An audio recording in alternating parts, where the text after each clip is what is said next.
Okay, the third lecture is why we want to discuss this book, Bhakti Rasamrita Sindhu Bindu. Now, there are at least 4 reasons why we want to discuss this book. Why first of all, why I am raising this question, because we could have discussed any other book. There are so many books, Narottam Das Thakur, so many small books, by the way, Pradhani Narottam Das Thakur, Prem Bhakti Chandrika by him, many of the small books of Vishwanath Chakravarti Thakur also. But why does this book, Bhakti Rasamrita Sindhu Bindu, in the first course? And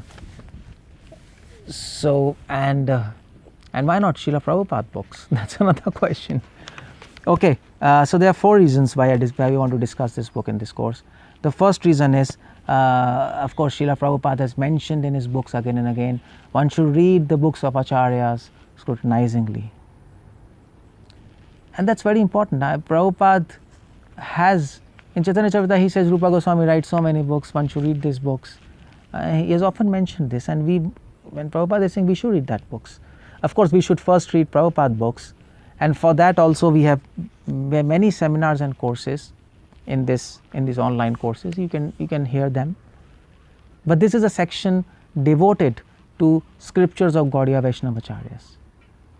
And why we have done this? Because Prabhupada is saying you should read. But the whole point is, you should read.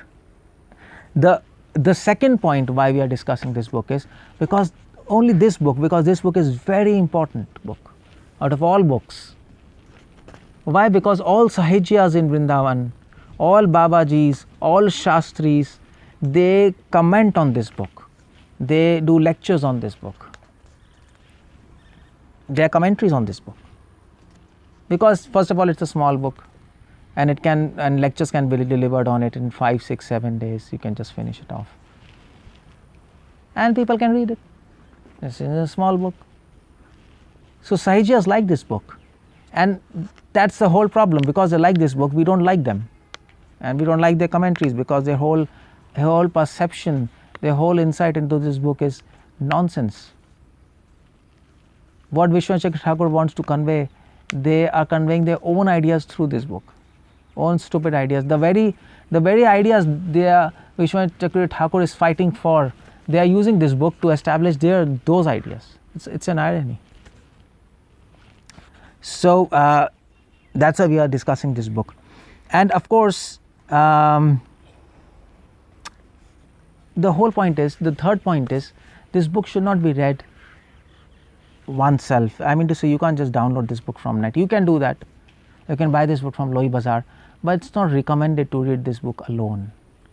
Actually, it's not recommended to read any of the books of Acharyas just by buying yourself and reading, until unless you have read all the books of Prabhupada, and you have also read books of Bhakti Siddhanta and Bhaktivinoda Thakur.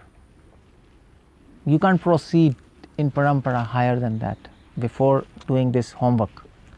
Many devotees have even not read Prabhupada books, what to say of Bhakti Siddhanta Bhaktivinoda Thakur. And why this is important is because Bhaktivinoda, Bhakti Siddhanta, Prabhupada, they have given a particular mood and particular understanding through that lens we can read and understand Acharya's books. Otherwise, we will extract wrong information and misconceptions from those books. And that's why if you go to Vrindavan, Radhakund and Sahijyas, Babajis and all this, they will say we don't accept Bhaktivinoda Thakur, Bhakti Siddhanta Prabhupada, because we accept Rupa Goswami, Vishwanath Thakur, Narottam Das, but we don't accept Bhaktivinoda Thakur. And after that, because their whole system and the way of understanding Acharya's book is like a sky, and the system of understanding through Sahijya, what Sahijyas understand through these books is like earth. It is a gulf of difference.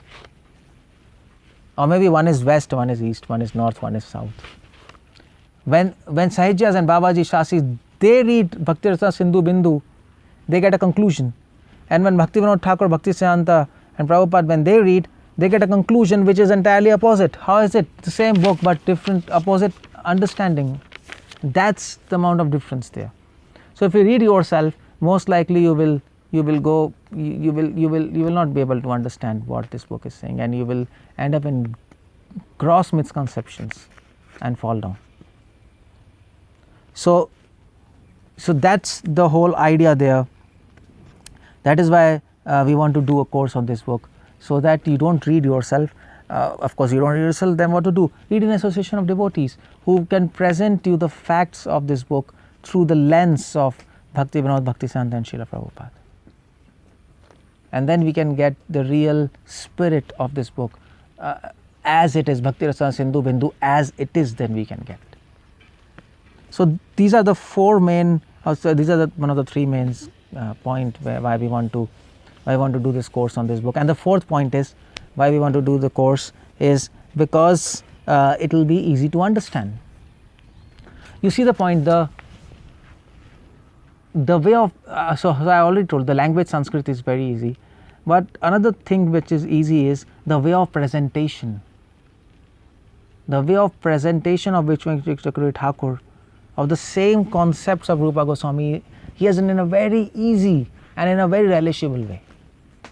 Just like it's almost like Vyasadev and Sukdev Goswami. Vyasadev spoke Bhagavatam to Sukdev, but Sukdev Goswami presented it in a very, very relishable way. Shukha mukhad amrita dharma sanyutam.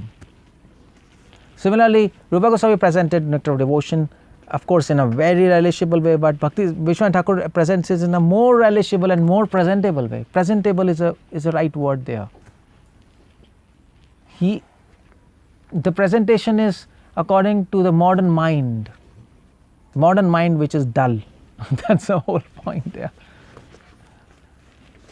We can't grasp anything. So, okay, Vishwanath has, okay, you can't grasp Rupa Goswami, which is easy, of course, Rupa Goswami's book, according to him. What can be more easy than Rupa Goswami's books? But Kali-yuga people, they are like foolish, dull. So, okay, I'll present in a way so that it appeals to you. That's what Vishwanath Chakravarti Thakur has done. So that's why we are discussing this book, and we will show to you his presentation method is so nice and so easy. I think in the next lecture I'll talk about that, when I'll be defining pure devotion, Uttama Bhakti, and we'll see how his presentation is easy. And that's why once you, it's so easy, you will grasp the concept very nicely, and then when you go to Rupa Goswami's book, which is actually translated by Srila Prabhupada in English, Nectar of Devotion, and in Hindi, so you'll be able to understand it very easily. Hare Krishna, Srila Prabhupada.